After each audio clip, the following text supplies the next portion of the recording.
Hi, everybody. This is Lydia, and we're going to wait a little bit for people to start joining in. But you'll notice I have a different format for my broadcast today and kind of a background. Let me explain to you about investigative voices. So, investigative voices is a new venture that I'm running, and the objective is to create informative reports. Many subjects, especially technical subjects, you will see what we call conspiracy videos online, trying to spread fear or disinform people. And some of them sound very convincing, but I do the research to try to uncover the truth about these technologies. And today I want to present to you my latest report.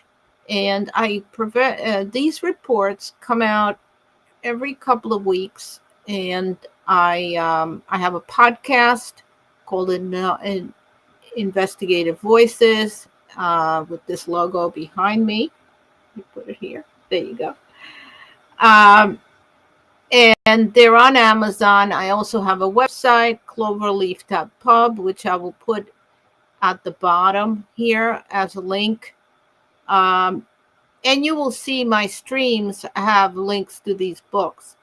So let me talk about Storm Makers, the power of and peril of weather modification. Now, if you're a conspiracy theorist, you've probably been on a lot of websites and uh, posts about weather modification, and you're probably blaming weather modification on all the floods and terrible things that are happening, fires and unusual weather.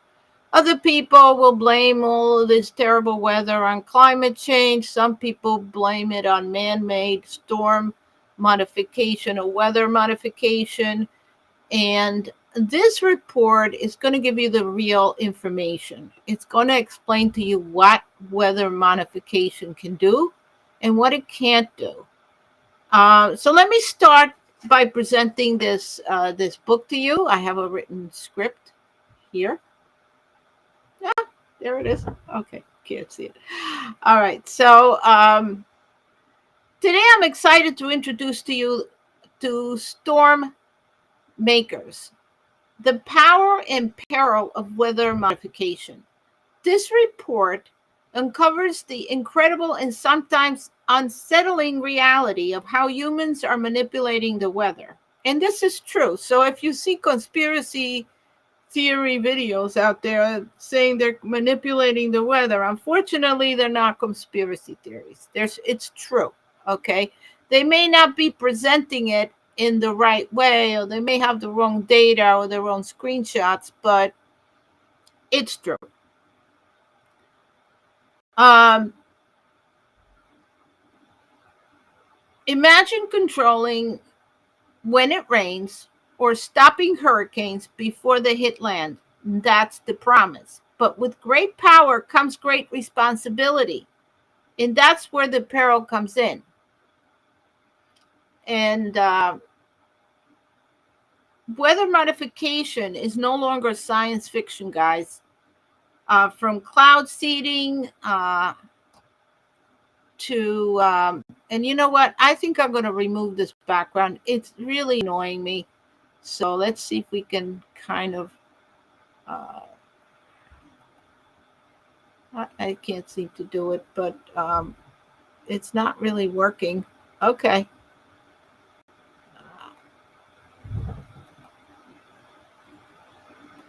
Okay. Yeah.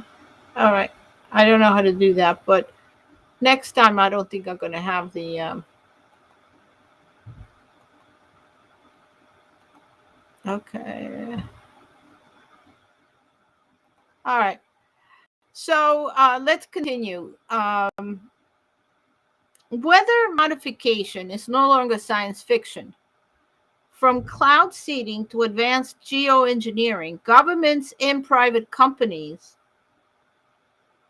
around the world are altering our atmosphere with powerful technologies. Okay?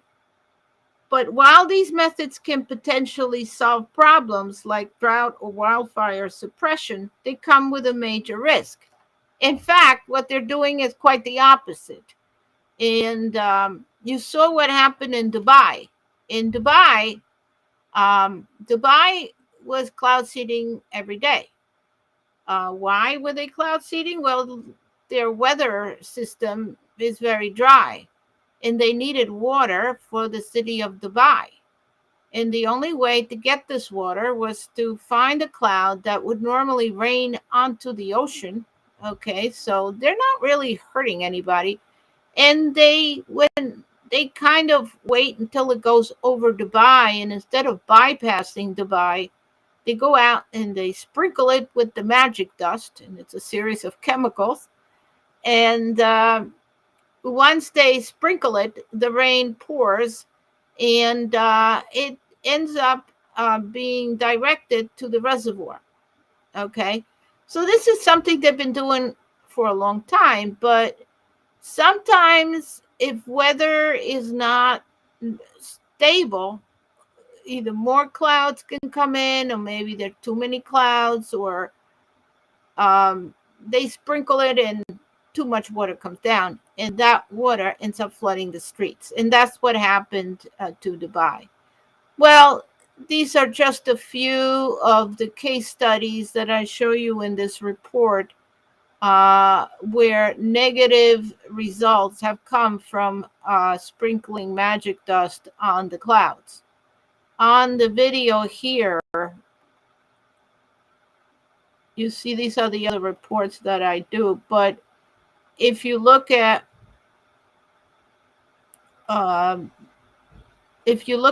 um, this picture here, it shows chemtrails. Okay, and the chemtrails are not something that is a conspiracy theory. They regularly sprinkle chemicals onto clouds to precipitate rain in areas that might be um, somewhat compromised and might be too dry. And they'll do that to sprinkle water onto crops, for example, in areas that are dry. And they regularly do this. However, the problem is that, and I'm moving off script, is that there's no real regulation to this process of rainmaking. Rainmaking is a business, and they'll come and they'll sprinkle the clouds for you to get you water where there is no water and other things. So what happens is you have too many people doing it and not really some major plan or any regulation, and so things can happen. Okay, as far as the hurricane, and a lot of people were saying that they were trying to redirect the hurricane.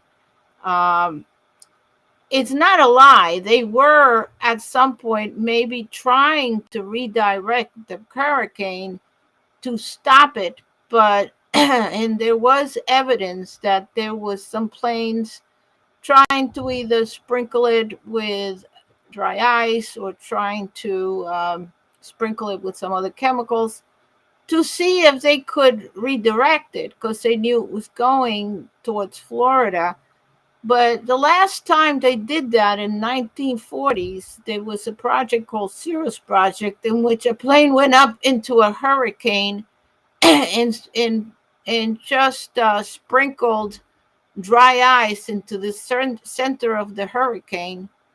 And I think it was about 80 pounds. And he succeeded in moving the hurricane away from Florida, and it ended up going to the Appalachia area. So there was a lot of um, issues with that. It was all over the news. So they now have much more advanced techniques to manipulate weather. And I go through them in this report. You're going to find out about all the techniques that they have, all the chemicals that they use, how they spread these chemicals. They might do it from airplanes, they can do it from drones, they can do it by shooting it up into the sky with some sort of a rocket, small rocket, or that goes high up and unleashes this material. Many ways to do weather modification, and they're not experimental anymore. They're very successful at doing it, and they are doing it in every state of the United States. They're doing it all over the world, and that's why the UN is having uh, a conference to regulate this worldwide, because you could end up with weather wars, or in some cases, you're already having them, where some people see the clouds get the water and other people don't get the water. So, in this report, what I do is explain it to you in a way that anyone can understand it. So, if you're a regulator, a politician, if you're a student, you can understand storm making and what the good things and the bad things about it, and what needs to be done to regulate this, and why we may have had some floods that were a direct result of this weather modification. Okay. Um, this report is essential if you are wondering what's the deal. Are these conspiracy theorists right? Are they wrong? Is this just all a lie, or is it just natural? Well, no, they conspiracy theorists are right in many senses because the data shows it. Let me explain to you about my reports, and I'm going to go through some of the reports that I do. The first report I did for Investigative Voices reports is the one called Crime Against Humanity, Government Corruption, Floods of Appalachia. And this book uncovers um, a real government corruption that has caused the deaths of thousands of people in Appalachia, in the actual media cover up. And there is a media cover up. I'm not making this up. Everything in these reports, I use sophisticated AI to do the research. That means that it's the equivalent of me having 25 or 30 researchers at my disposal to research all kinds of databases of information, whether it be Google, whether it be other search engines, and go into those reports or articles, and even academic articles and news reports, and extract all the information and organize it for you. This is an, an amazing task, and it wouldn't have been possible to do without AI. And I'm an expert at running AI to do this. So in this one, I uncover the real crime, what happened, and why were these people flooded out. And unfortunately, the truth is not something that I wanted to report, but it led to this issue, and um, it led to this issue. And yeah, the government was corrupt, and the government forgot to do some things. Dams opened up and flooded a lot of people, but there should have been some warnings. There should have been um, evacuations weeks before, because this was not just a problem of that day, but there is a media cover up. And when I say media cover up, I'm not just guessing at this. I had the AI go through every article that came out during the flood, after the flood for days, analyze each article, and determine if there was a cover up. And unfortunately, AI is a robot. It doesn't lie. And it told me, yes, these articles were biased and there was a cover up. I also did a search of all the articles that were local to those people, newspapers, all kinds of organizations, local newspapers especially did a good job of reporting, and those were not biased. So the mainstream media was biased for an obvious reason. There was an election, and they didn't want it to look bad on the candidate, particularly the one that they prefer, which is usually the Democrat candidate. So unfortunately, we in the country were not told the truth of what was really happening. And if we wanted to know what really happened, we had to go to TikTok or to the local newspapers to find out the truth. And that's exactly what I did and prepared this report. It's over 100 pages. And all the reports, by the way, sell on Amazon or on my website, which I'll give you. And they're all available for a download or print. And they're all the same price. They're $25 each, all the reports, because it takes a good amount of time to prepare. Even with AI, it does take a lot of time to prepare these reports, to organize them, to verify all the information.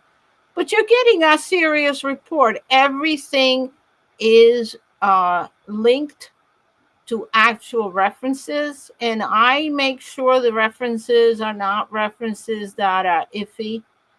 I have AI filter out references that may not be reliable. Okay, and or they maybe just have misinformation in them. So that takes also a lot of work and a lot of effort.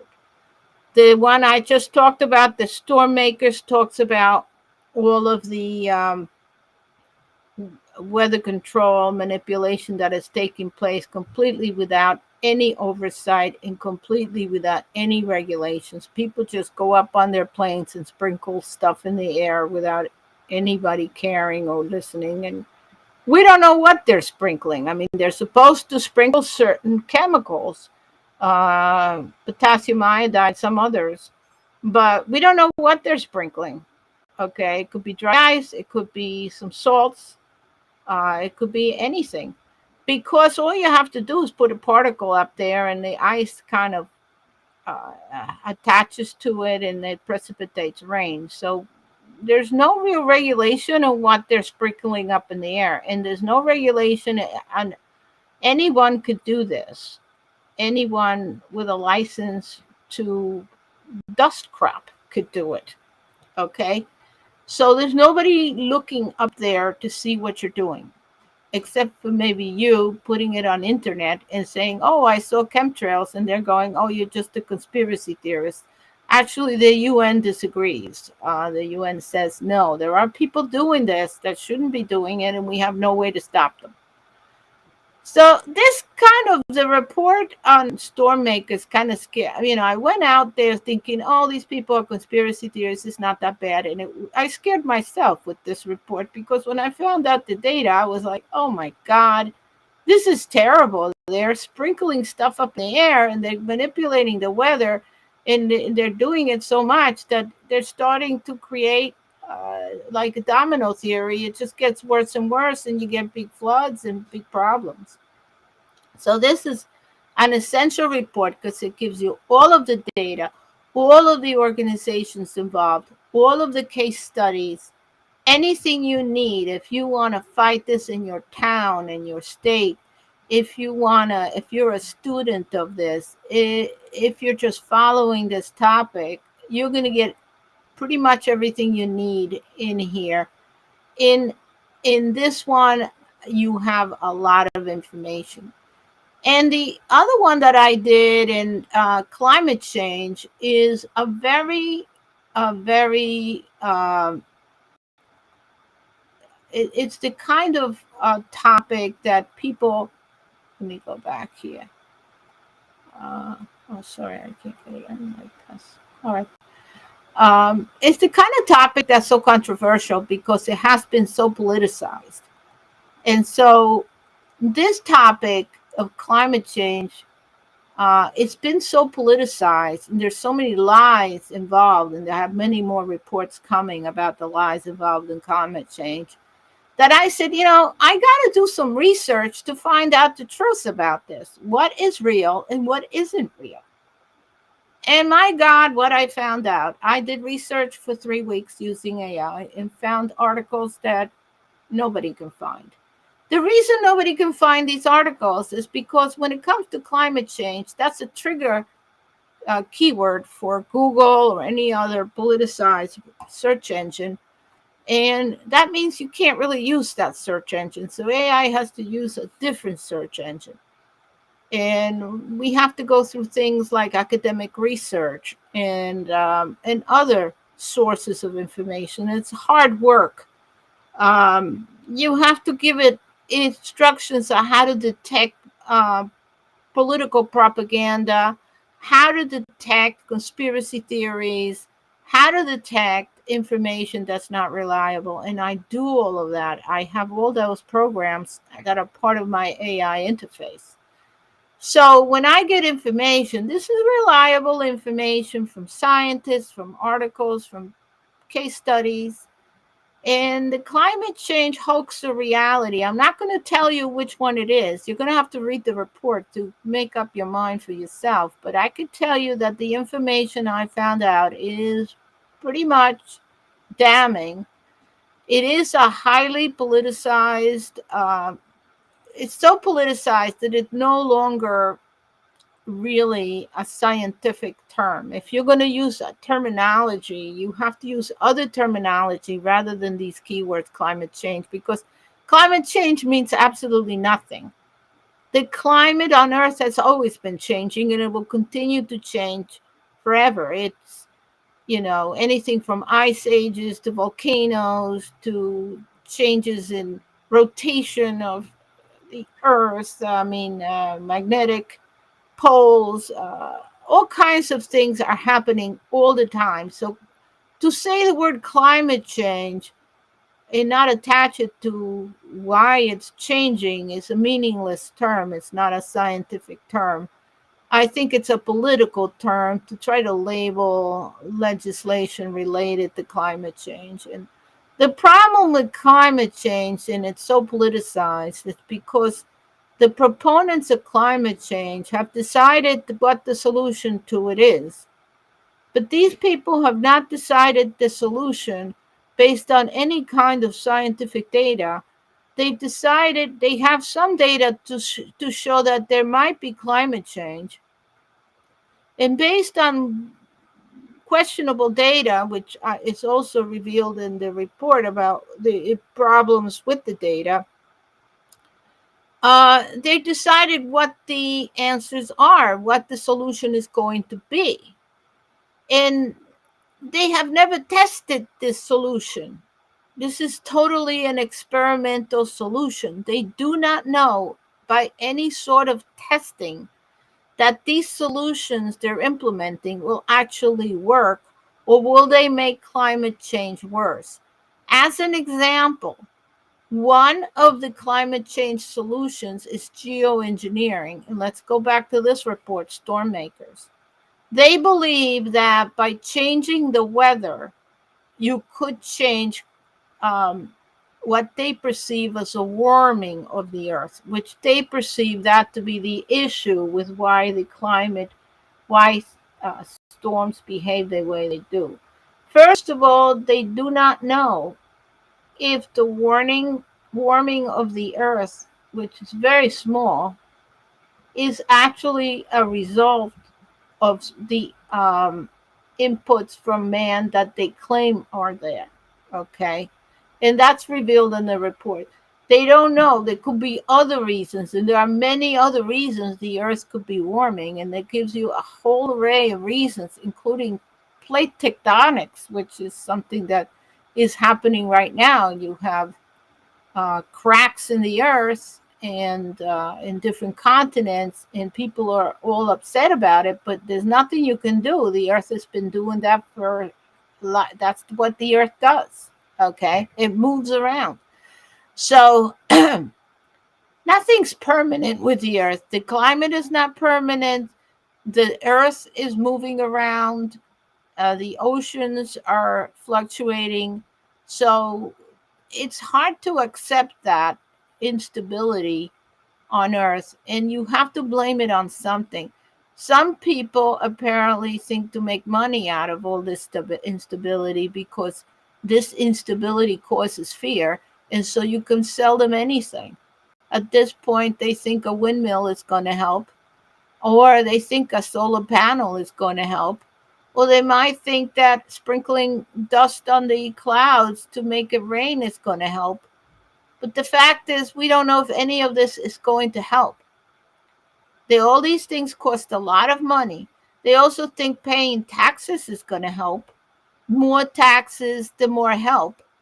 These people apparently cannot manage to stop a dam from cracking and drowning a lot of people, uh, because that's what happened here. They couldn't stop the waters in the dams from drowning a lot of people, and that's in this situation of crime against humanity about the floods in Appalachia.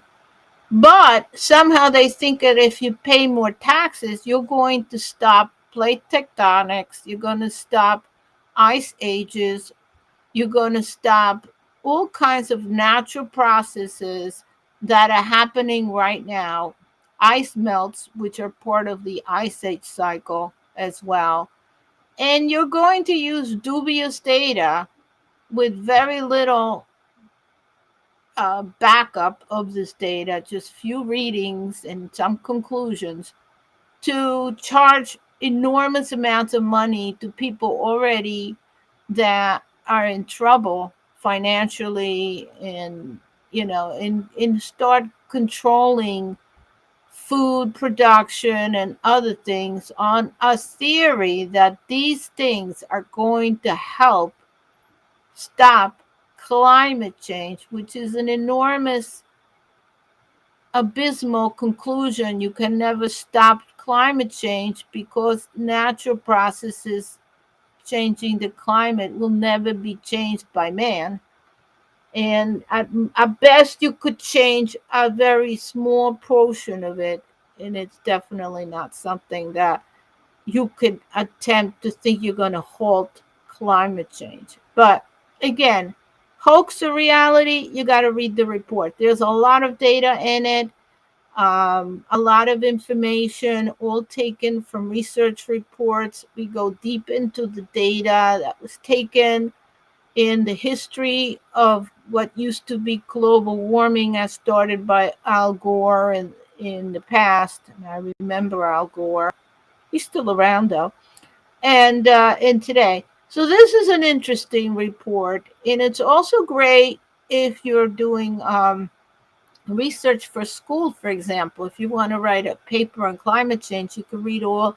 You can actually do a pro and a con report, a balance report, because if you go into your regular Google and you Google the first 5 pages, you're going to get all kinds of people turning climate change into a religion and saying that if you don't believe in it, you're a climate change denier, using the terminology used for the Holocaust, which is just so horrific that they can use that terminology to try to prove their point.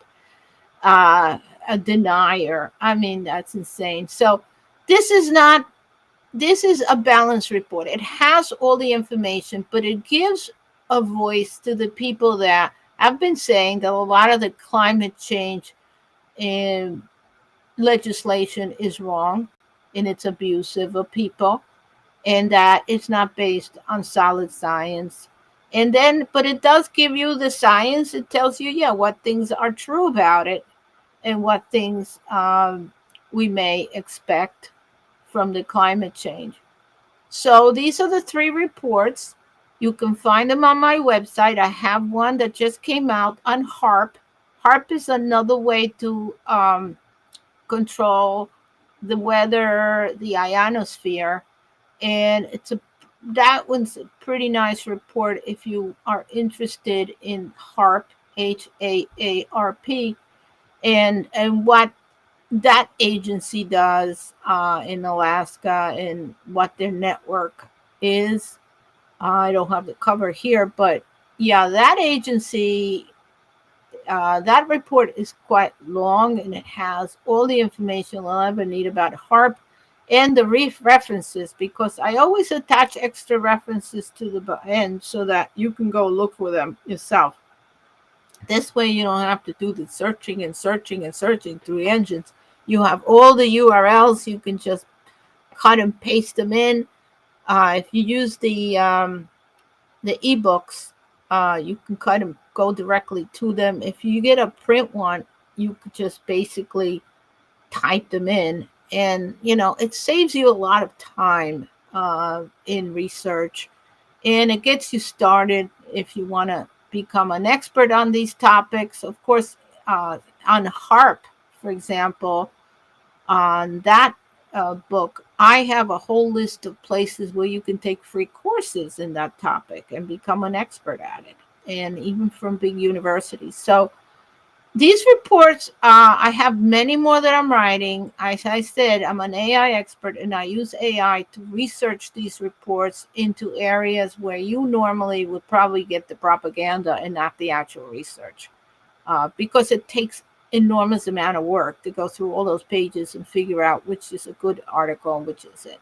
You know, so so that's the end of today's. I wanted to invite you to start reading these reports. I think the Storm Makers is a good one to start with, because that, um, you know, is something you see all the time on the internet, and people speculating about storm makers, saying they're purposely doing this to ruin your day. But you'll get the truth here. You'll get what's good and bad about this technology, and whether it has merits, whether it needs to be developed further, whether it needs some regulation. All of these things are in this report.